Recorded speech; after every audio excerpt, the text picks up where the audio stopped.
മുംബൈയിലെ നയാനഗറിൽ നിർമ്മാണത്തിലിരിക്കുന്ന കെട്ടിടത്തിലെ 2 സുരക്ഷാ ജീവനക്കാരെ കുത്തിക്കൊലപ്പെടുത്തിയ കേസിൽ നിർണായകമായ ഒരു വാർത്തയാണ് ഇപ്പോൾ പുറത്തേക്ക് വരുന്നത്.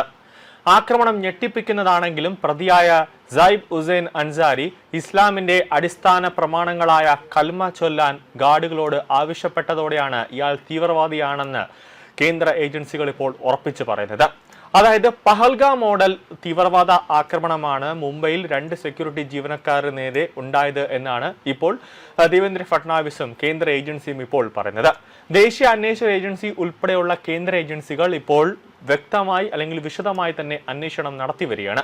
പുസ്തകങ്ങൾ, സാഹിത്യം, ഇന്റർനെറ്റ് എന്നിവയിലൂടെ പ്രതി സ്വയം തീവ്രവാദിയായി മാറിയതാണ് എന്നാണ് ഫട്നാവിസ് പറയുന്നത്.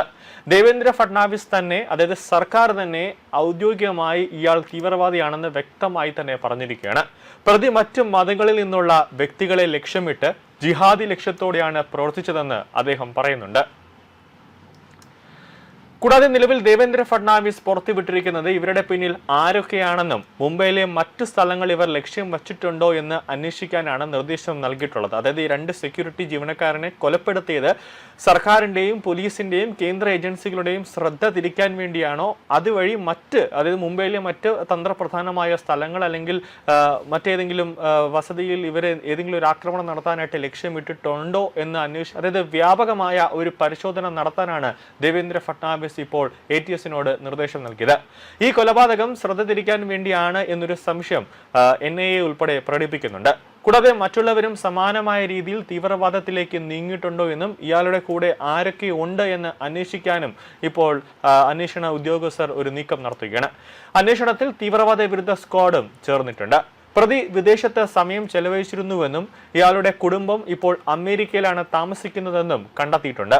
ഇന്ത്യയിലേക്ക് മടങ്ങിയ ശേഷം മിരാർ റോഡിലെ നയാനഗർ പ്രദേശത്ത് താമസം മാറുന്നതിന് മുമ്പ് കുർളയിലായിരുന്നു താമസിച്ചിരുന്നത്. CCTV ദൃശ്യങ്ങൾ ഉപയോഗിച്ചാണ് പോലീസ് അൻസാരിയെ കണ്ടെത്തിയത്.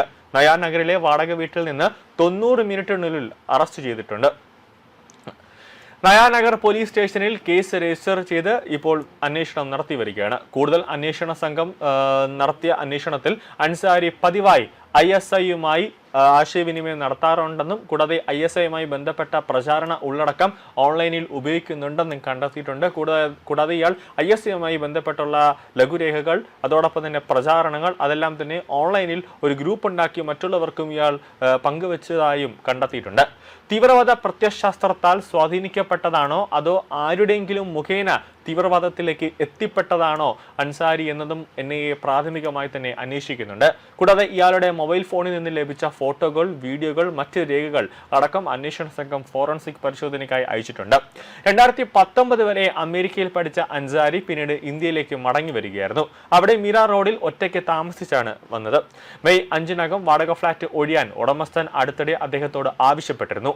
സംഭവത്തിന് ഏകദേശം 3-4 മാസങ്ങൾ വരെ അദ്ദേഹം ഒരു കോച്ചിങ് സെന്ററിൽ രസതന്ത്രവും ഗണിതവും പഠിപ്പിച്ചിരുന്നു. അതിനുശേഷമാണ് അദ്ദേഹം അവിടെ പഠിപ്പിക്കുന്ന ജോലിയൊക്കെ നിർത്തിയതിനു ശേഷമാണ് അദ്ദേഹം ഈ 2 കൊലപാതകങ്ങൾ, അത് 2 സെക്യൂരിറ്റി ജീവനക്കാരെ കൽമ ചൊല്ലാൻ ആവശ്യപ്പെടുകയും അത് അറിഞ്ഞൂടാതെ വന്നപ്പോൾ അദ്ദേഹം അവർ 2 പേരെയും കൊല്ലുന്ന ഒരു നീക്കത്തിലേക്ക് വരെ എത്തിയത്. അതായത് ഇയാൾ ഏതെങ്കിലും ഒരു പഹൽഗാം മോഡൽ ആക്രമണമാണ് നടന്നതെന്നാണ് കേന്ദ്ര ഏജൻസികളടക്കം ഉറപ്പിച്ച് പറയുന്നത്. ആരുടെയെങ്കിലും, അതായത് ഏത് തീവ്രവാദ സംഘടനയുടെ ആളാണ് ഇയാളെന്നാണ് ഇനി അന്വേഷണ സംഘം ഏറ്റവും കൂടുതലായി വിശദമായി തന്നെ അന്വേഷിക്കുന്നത്. കാരണം മുംബൈയിലടക്കം ഒരു ഭീകരാക്രമണം ഉണ്ടായ സാഹചര്യത്തിൽ ഈ ഒരു സംഭവം അതീവ ജാഗ്രതയോടെയാണ് മുംബൈ ATSും അതോടൊപ്പം തന്നെ IBയും റോയും അടക്കമുള്ളവർ അതിഗൗരവത്തോടെ ഇപ്പോൾ കാണുന്നത്.